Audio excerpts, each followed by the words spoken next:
You are listening. Women Up Radio. Hello and welcome to Women Up Radio. Today's guest is Helen Normoyle. She's the co-founder of My Menopause Centre, which is a femtech startup, which I think is amazing. She's also non-exec director of Allied Irish Bank and Travelodge and a former CMO for Boots, BBC, DFS and Countrywide, as well as other roles with Motorola and Ofcom. So Helen, welcome to the show, and I'm really impressed by all your experience. Thank you, Anna, and it's great to be here with you. Thank you. So today we're going to talk about menopause in the workplace. Now, obviously, you've done a huge amount of work raising awareness about the menopause and supporting women through this. I'm particularly interested because the impact of menopause in the workplace and how it can affect our jobs is really, in my opinion, quite considerable, but I think not everyone is really aware of it. So can you just give us an overview of what are the main problems and what can we do to make this less challenging for the women employees and also for the employer? Yeah, look, it's a great question, Anna, and it's so important that we're having this conversation. And I think it's brilliant that you're focusing in on this topic, and hopefully your audience, this will help raise awareness with them. So I suppose I think about this in several different ways. And I think the first thing to put on the table is that menopause is not a niche issue. Menopause is, for most women, a natural part of life, something that that every woman will go through. What that actually means, though, if we look at the numbers, if we take the UK, for example, that means that there are around 15.5 million women in the UK today who are in some stage of the menopause transition. And that's what I mean about this not being a niche issue. This is a mainstream issue. Now, we know the stacks of data and evidence out there, and we know from that data that around 8 in 10 women will experience menopause symptoms. And for around a quarter of those symptoms, they can be quite debilitating. We know from research that we at My Menopause Centre did last year with Britain Thinks that around half of menopausal women underestimated the physical and emotional symptoms of the menopause, and only 1 in 4 felt prepared for the menopause itself. Now, this is really important because menopause is definitely a case where knowledge is power. Yeah. And the more informed you are about the menopause and what it entails and the range of treatment options that are there for your symptoms, the better your experience of the menopause will be. Yeah. So first off, then I would say menopause is a mainstream issue. It impacts everyone. It's a business issue, not just an individual issue. Women will experience symptoms. There are a range of ways to treat them. But if we don't start these conversations, and workplaces have a key role to play in furthering the conversation, women will continue to suffer with the taboo and the stigma around menopause, and they will underestimate its impact on them, not be prepared for it. And then there are economic consequences for this in the workplace. We're in a very supply constrained labour market. I'm sure every employer is thinking about, how do I sharpen my employee value proposition to attract people, and how do I retain the people that I have? And again, if we look at some of the facts around menopause, we can see that it's estimated that over 900,000 women have left the workforce in the UK because of menopause symptoms. Really? It's estimated that around just over 3 days, sick days are taken per year. That adds up to, again, in the UK, I think it's around 14 million days that are estimated to be lost at work. We know that, again, the data is there that shows that women don't put themselves forward for promotion. They reduce their hours or they change roles because they feel that their symptoms mean that they can't continue to perform in the job. So that's the real economic impact for employers. So if you never thought about the greater good of supporting women and going through it and just thought about it purely from an employer perspective, there in and of itself is a business case for investing in supporting women as they go through this transition. Yeah, I had no idea of the statistics. I had no idea there was such a huge amount and so many days lost. Incredible. I know I work very much with other countries particularly with France.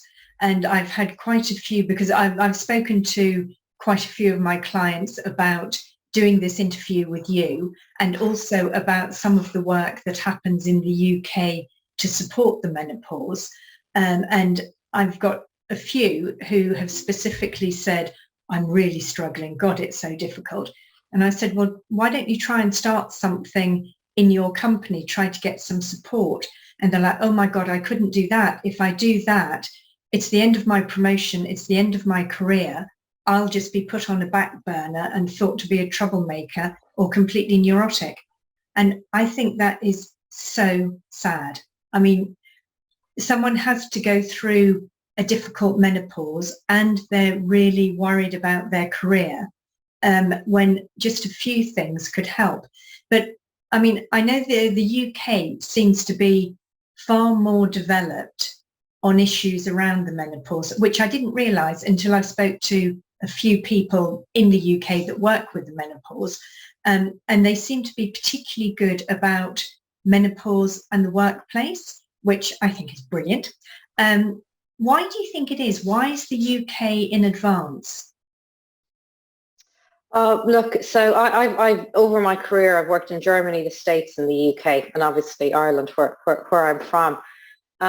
And I think if I look at the UK, I think the conversations around menopause really started to happen around 2015, 2016, led by some brilliant women, including Dr. Louise Newsom, who really brought a lot of focus on this, and celebrities such as Davina McCall and Mariella Frostrup, and Alice Smelly, the journalist who worked with her on the book. So I think there have been some brilliantly trailblazing women that have broken new ground in doing it. I also think that there's a generation of women, my age, so in their 50s, hitting their 50s, going, oh my God, where has this come from? What's going on here? And recognizing that, not willing to go with the status quo of how things were, or not willing to just suck it up and be stoic, as women in previous generations have been. And I think it's, and I think there is something in the culture, I think, around the taboos that are beginning to be broken around mental health. I think that has made a huge difference, because I think that laid the ground for conversations around menopause, because what people don't realize is that many menopause symptoms can relate to mental well-being and cognitive function. And for many women in the workplace, they're the most terrifying symptoms of all. Because you might be able to control symptoms around night sweats or hot flushes or joint aches, but if you find your ability to recall words, to recall facts, the things that got you to where you are in the workplace, and suddenly you're losing that ability, or you're feeling suddenly more anxious, that can have a huge impact on your confidence, your self-confidence and your self-esteem. So I think the conversations around mental health and bringing your whole self to work, I think, have made a big difference here in the UK in terms of bringing a degree of comfort. But we've had some brilliant parliamentarians, in all parties, women who in Parliament are not willing to tolerate sexism, they're not willing to tolerate ageism, and they're not willing to tolerate poor menopause care. And I think menopause is wrapped up in ageism and sexism. It's very hard to disentangle the three for obvious reasons. So I think with the Me Too movement, with the increasing awareness of, the bias, the sexism that exists, I think people are becoming more conscious of it and more aware of things that might have been okay even 10 years ago are not okay anymore. Yeah, I know there's a lady I know who, she was a senior civil servant, and she quit her job and has dedicated since then to doing everything she can towards menopause and the workplace, giving talks in companies everywhere to try and get them more aware, and trying to get the men to come into the talks so that they understand, and it opens the door to, everybody. It's not just a female type discussion. And I think for her to do that, along with the ladies that you've mentioned, I think getting it from all of the different aspects, it really starts to have an impact. So it's brilliant. But so obviously some places are more open to ideas, more aware, more supportive in trying to do something to try and make it easier or better or whatever.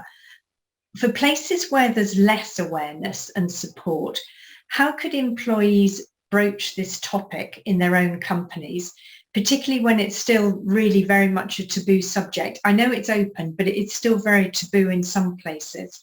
I mean, thinking of my clients and their reaction, which is horror and fear. Yeah. So what can people do? What do you advise? I think in the first instance is about ensuring you yourself understand what the menopause is, the symptoms and the treatment options. So educate yourself. And our website provides free resources. You know, you don't have to opt into anything. It's a part of our purpose, you know, so use our website, use the NHS website. I'm happy to share with you a list of other websites that are really useful. If you're experiencing menopause under the age of 40, there's the DAISY network.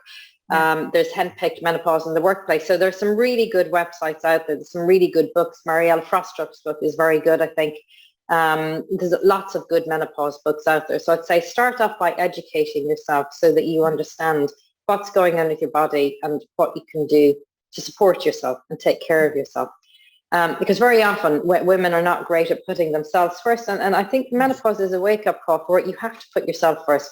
I liken it to the analogy of when you get on a plane and the crew tell you, you must put your own mask on first before you help anybody else. So if you want to take care of the people in your life that you love, if you want to perform at work, it starts with looking after your own health, your own physical and mental well-being.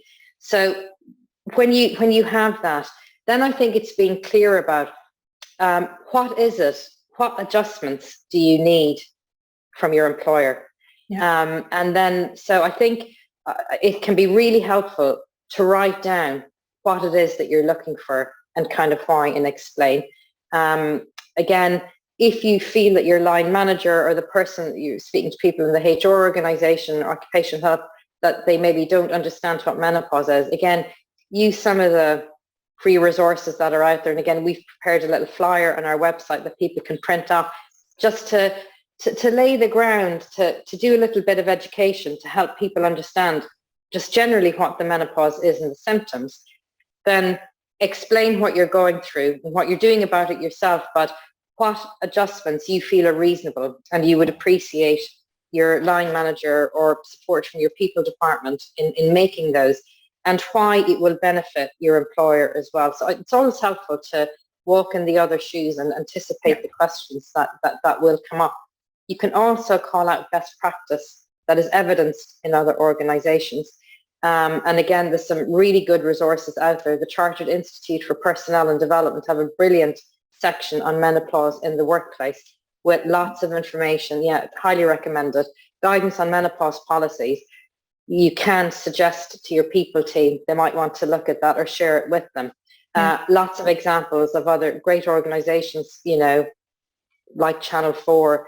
There are organizations like many of the banks now are really recognizing the benefit of investing in their staff and what they get back in terms of performance, engagement, you know, loyalty, commitment, you know, staff satisfaction, and also the productivity point that I made earlier.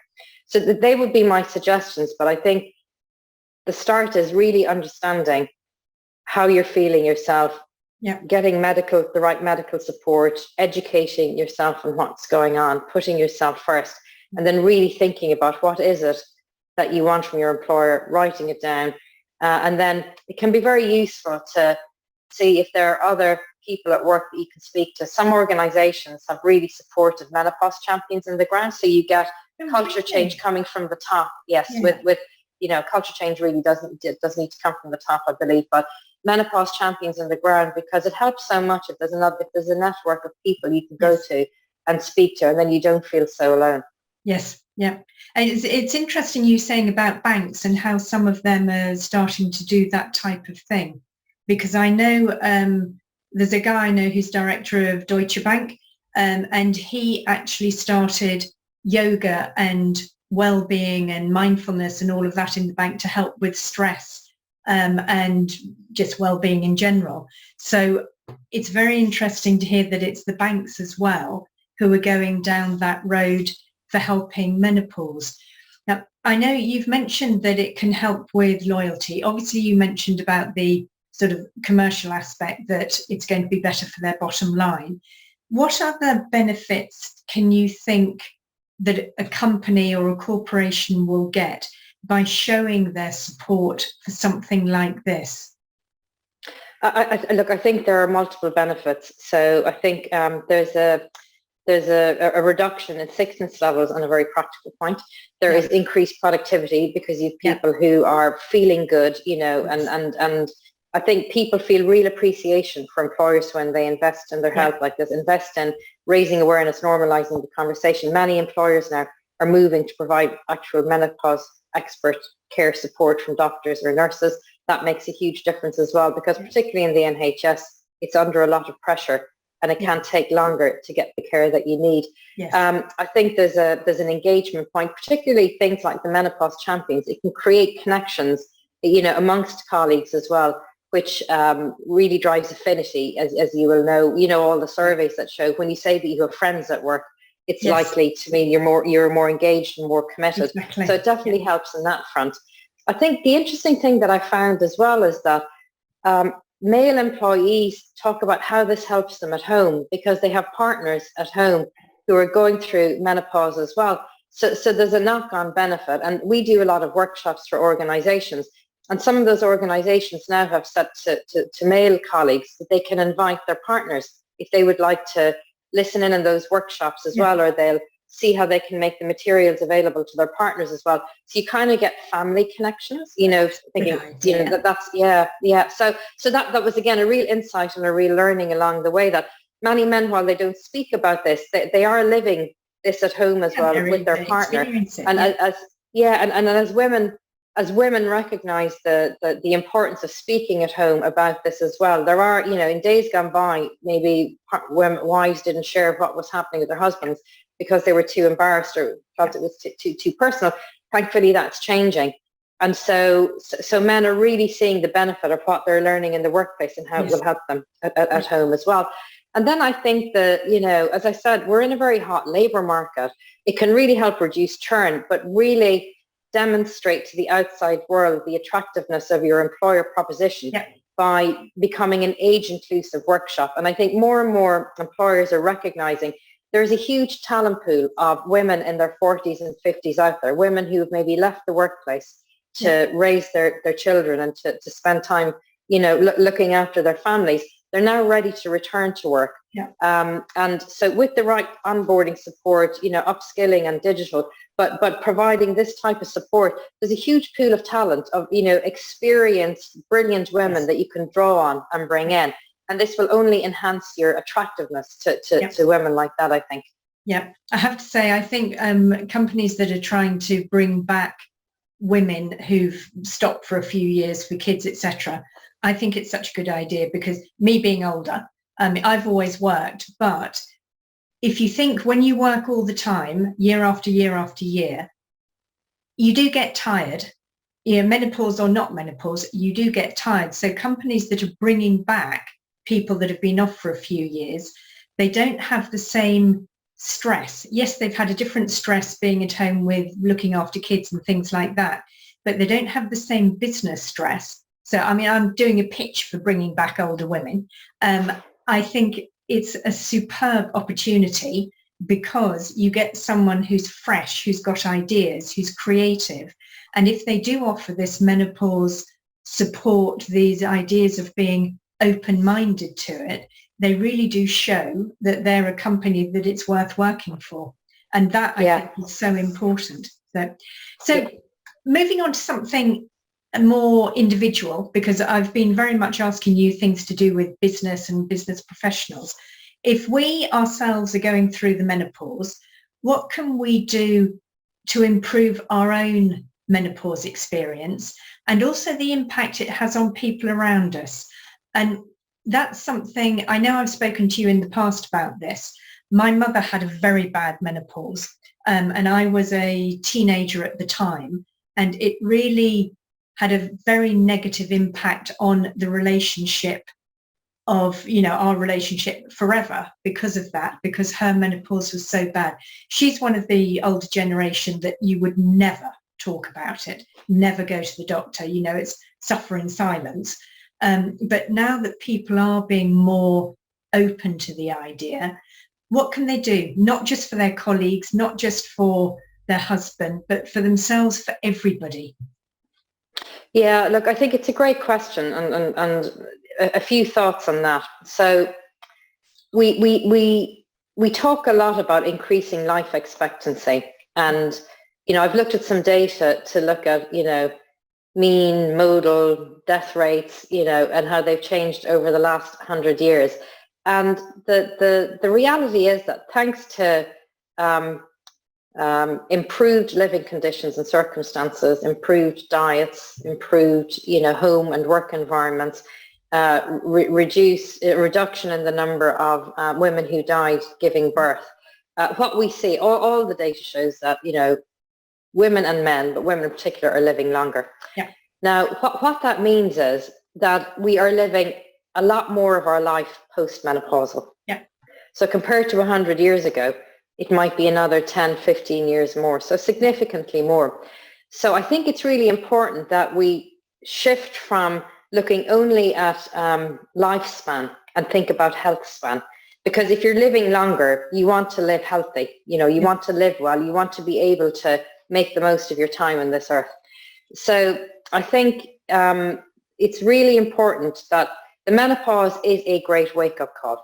Yeah. And it certainly was for me. A wake-up call of recognizing that, you know, it really is time to invest in physical and mental health. So looking at the level of exercise and the type of exercise that you're doing, looking at your diet. So it's not going on a diet, but looking at the nutrients, you know, what your nutritional plan is, what you're eating, what you're drinking, how much you're drinking, if you're smoking.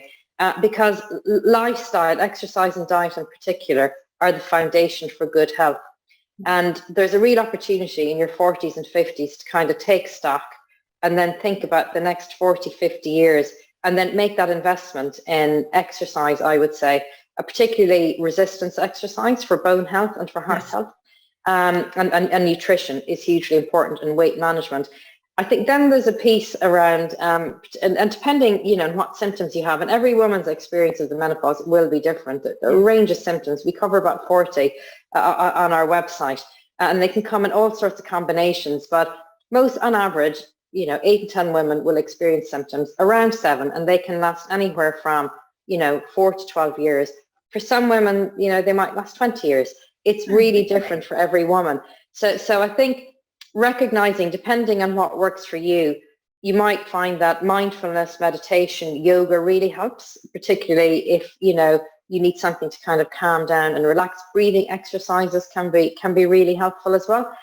You might find that HRT really helps you manage your symptoms and kind of gives you the energy again, enables you to sleep, gives you the energy, you know, alleviates joint pain, the energy to go and do exercise. Because if you're feeling knackered, you're not sleeping, you've got really bad hot flushes and night sweats, you're feeling anxious, it can be hard to find the motivation. So many women will find that HRT can kind of give them that stability that enables them then to have the energy and the motivation and the focus to do these other things.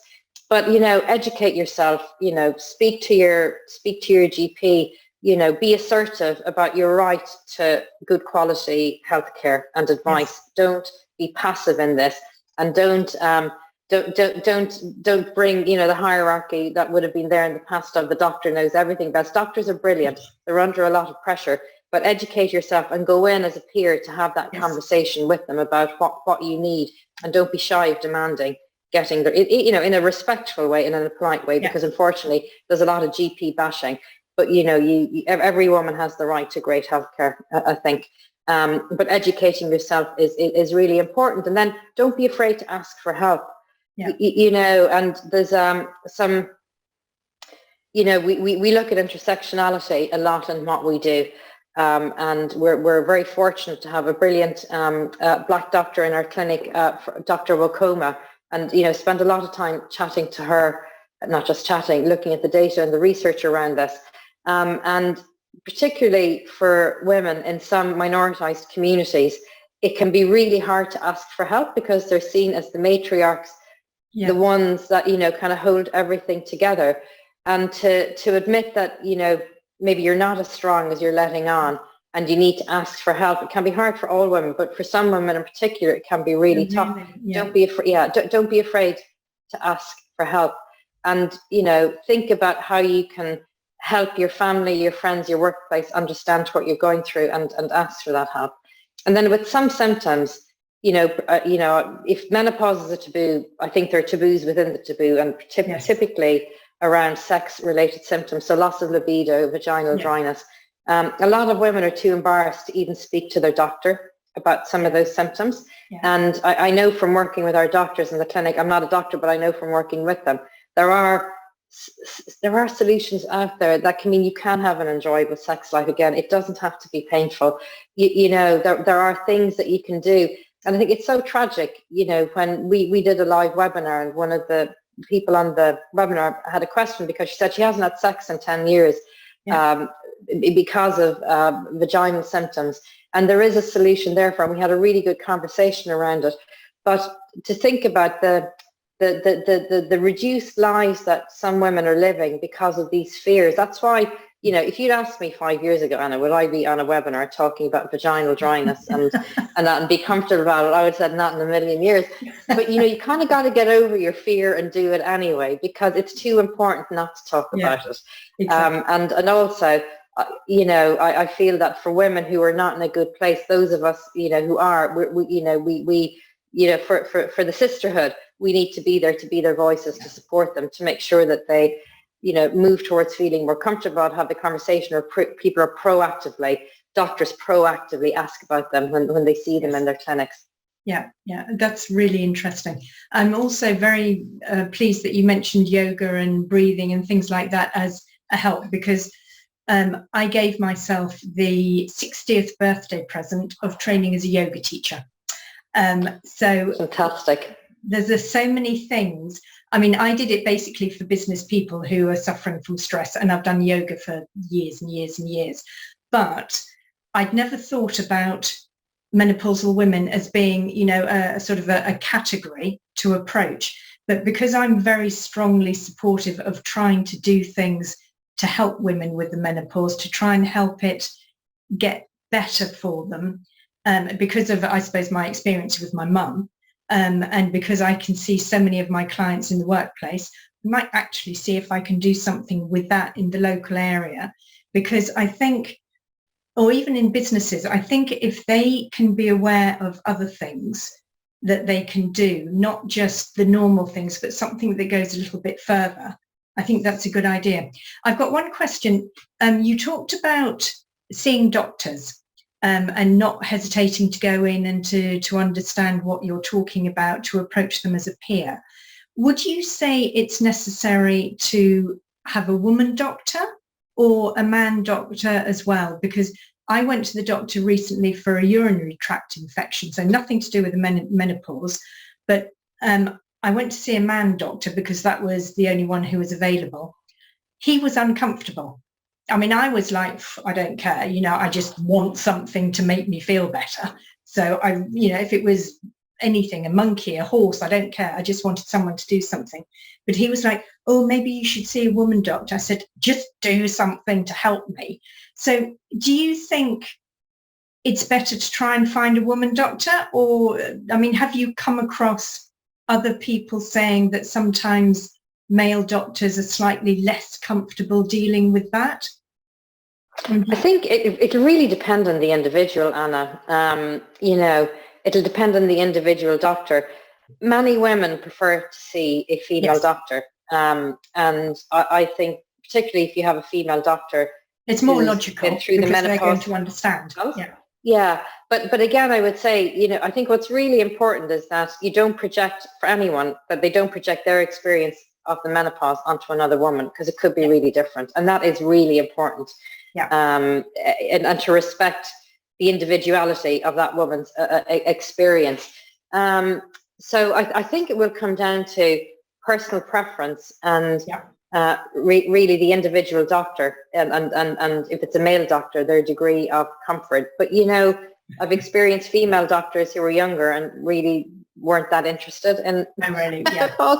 So I think it's down to finding the right doctor. Dr. Claire, my business partner and friend, she gives some really great advice. So her advice is, if you're, you know, want to find out who's the best doctor to help you going through menopause, speak to the receptionist in the clinic, and say, because they will all know the doctors, and say which one, you know, has the most interest in women's health and menopause, and knows most about it and is most interested. And, you know, and if you have just a 10-minute slot, really think about what you want to get out of the 10 minutes before you go in to prepare yourself. Yeah, I know that's a great idea. I've never thought about asking the receptionist, but yeah, you're right. They know who's going to be the most suitable. So can I now ask you about your centre? Because I know your centre is brilliant. You do so much to help people understand and to manage the whole process. So can you tell me more about the centre, how it started, what you do, what's included, just so that everyone knows what's on offer, basically? Sure. So I co-founded My Menopause Centre with Dr. Claire Spencer. Claire and I have been friends for about 10 years. Our kids went to school together. And when I realised I was going through menopause, which is probably about 4 years after I'd started, Claire was enormously helpful to me, because she was at that time training to become a menopause specialist. She's a GP partner, and she now runs a really big NHS menopause clinic, as well as our private clinic in My Menopause Centre. So conversations over glasses of wine and coffee over the years about setting up My Menopause Centre resulted in us, during COVID, deciding to take the plunge and just launch a digital first service. So I was Chief Marketing Officer of Boots at the time, so I resigned from my job to focus on it full time. And you know, it was a great way of spending lockdown, because there really was nothing else to do. And you know, the silver lining in the COVID cloud was we wouldn't have launched as quickly, because there was literally no place to go or anything else to do. And, you know, we worked remotely with our digital agency and so on. So just over a year ago, we launched, so there are two parts really to what we do. We have a website that's full of free information and advice, because our purpose is to help every woman through the menopause, and help anyone, a male, woman, non-binary, who wants to understand more about menopause. So that's all there for free. We've created a free menopause questionnaire that's driven by an algorithm. This is the femtech bit that gives you a personalized assessment, and it really is quite granular. Again, that's I've done that. It's brilliant. Yeah, good, thank you. So, and you don't have to opt into comms. And again, that was really important to us, because we're very purpose-led in what we do, and we didn't want women to feel that, you know, we needed something from them to give them something. We wanted to be no strings attached. It's kind of our version of our public purpose, I suppose. But then, you know, we need to make money. We need to be profitable, and so that's driven through a private clinic. So you know, Claire is the clinical director. She's a brilliant team of doctors, and we're growing that team now. And we provide private one-to-one consultations for people who want to go online or to book. But since we've launched, because of the level of conversation that's happening around menopause in the UK, we're getting more and more interest from businesses to do menopause workshops with them, or to provide private consultations through their employees. So they provide it as a benefit in kind. Yeah, because they've recognized that they might have started with a menopause policy, which is great. They're making workplace adjustments. But what they're finding is, when they speak to their staff, they really want to see a doctor, just because the system here is under so much pressure, and there's an affordability issue, obviously, for many. So they're recognizing the benefit in terms of colleague engagement, value proposition, but also the benefits they'll receive in productivity, you know, less sick days and so on. So so over the last, I would say, 4 or 5 months, we've really seen a step up in that, in terms of that level of business interest. So it's been an exciting time. It's my first time not working in a big, you know, organization. So it was slightly nerve-wracking, I would say, to take the plunge and do it. But, you know, I love working with Claire. She's a brilliant doctor and a really good friend. Yeah, she's really, and so knowledgeable and kind. She's very empathetic. I love the people we're working with. My husband is all in the business as well. He runs the operations and the finance, so we've very complementary skills. So I do the marketing and biz dev side of it. So it really is a family affair. But, you know, we're growing from strength to strength. It has been a real experience to do something so different. And I would say what I've really noticed is, and what I love is the ability to move at pace. Yes. The speed with which we can make decisions. I've learned a lot about things that I would do differently. I can't imagine going back to a corporate role again. But in the things that I would do differently or organise differently, and obviously I bring that to bear in my non-executive roles as well as my previous experience. Yeah, I have to say I've watched several of your webinars and I've participated and stuck my questions in, etc., etc. And the webinars are excellent. They're really, really helpful, and I love the feeling of all of you who take part in the webinars as experts and the advice you give, because it's so friendly. It's not we are the experts, it's we are your friends, we're your equals, and it gives people the confidence to say what their problems are, to ask questions. And that, I think, is so important. It makes such a difference. So anyone who's listening, I definitely recommend the webinars and everything else. It's brilliant, really good. So, okay, thank you very much for all that. Do you have any final piece of wisdom or key strategy that we should keep in mind to help us going forward? I always ask this at the end, and everybody's like, ah. So what I have two thoughts on it. One thing I didn't mention, which is really important for anyone I think watching, is that if we want to live in the best society we can live in, and if we want to have the best possible workplace, we have to be age inclusive, and that means we have to support women going through it. It's the only way we're going to close the gender pay gap and the pension pay gap. And until we close those gaps, we will live in an unequal society. I'm really passionate about this. It's hugely important.